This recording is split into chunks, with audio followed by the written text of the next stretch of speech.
The question I would have is, did you sign it and are your initials all over? And I would tell you that 99.9% of the time you did sign it and your initials are all over. So yes, that's enforceable.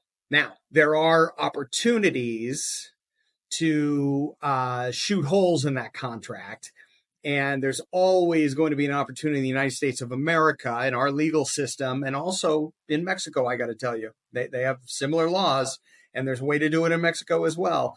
There's always a way to convince a court of law or an arbitrator that the timeshare contract was ill-gotten, that there were misrepresentations and omissions in the process of selling that timeshare contract.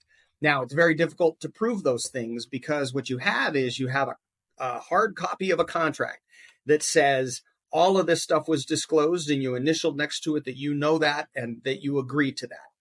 And then you have verbal promises. Verbal promises don't have staying power.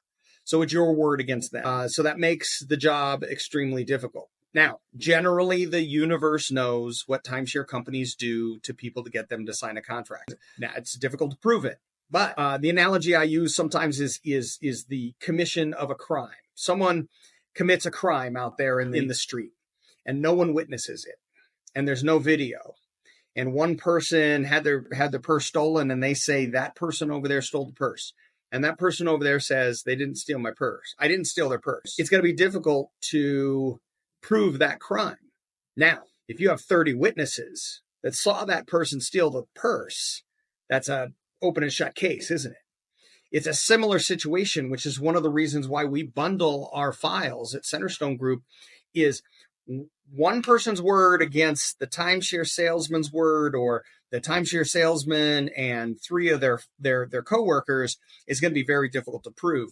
But if you have 30 or 40 people with the exact same story about the exact same developer telling the exact same lies, it gets a lot more dicey for that timeshare company, and it makes it easier to shoot holes in that contract and put shade on that contract that perhaps it was ill-gotten and it's not an enforceable contract. And it's easier to convince someone that that's the case. Now, the last thing we want to do is go to court and spend all of the tens to hundreds of thousands of dollars it's going to cost to argue that in front of a judge or in front of a jury to get that contract to go away, right?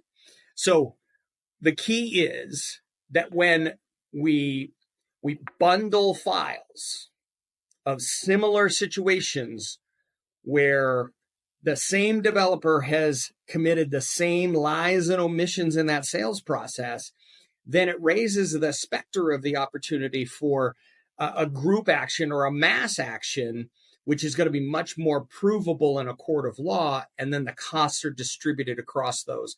And that's part of our pressure campaign, where we're going to convince the timeshare company that the clients that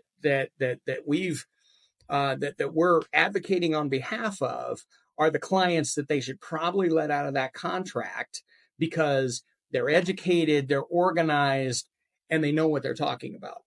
So that's the key as it relates to enforceability of that timeshare contract.